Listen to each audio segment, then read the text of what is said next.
বড়লোক ঘরের ছোট বউ ২১ নম্বর এপিসোডে আপনারা দেখবেন অর্জুনের মায়ের কাছে অহনা আশীর্বাদ নিতে গেলে সরে দাঁড়ায় অর্জুনের মা। অর্জুন অহনাকে বিয়ে করে বাসায় নিয়ে আসে, বরণ করে নেয় বাড়ির বউরা। অহনাকে বলে এই থালায় দুধ আলতা মিশানো আছে, প্রথম ডান পা দিয়ে বাড়িতে প্রবেশ করো।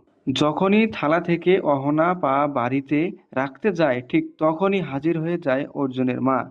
অর্জুনের মাকে দেখে ভয়ে থালা থেকে অহনা পড়ে যায়। অর্জুনের মা বলে বাড়িতে আসার সাথে সাথেই শুরু হয়ে গেল অশান্তি, জানি না আমার ছেলের কপালে কি আছে। অনেকে অনেক রকম কথা শোনায় অহনাকে। এরপর অর্জুনের মায়ের কাছে আশীর্বাদ নিতে গেলে অর্জুনের মা সরে দাঁড়ায়। অর্জুনের মা বলে আমি কি তোমাকে আমার পা ছুঁতে বলেছি? তুমি আমার কি হও যে তোমাকে আশীর্বাদ দেব?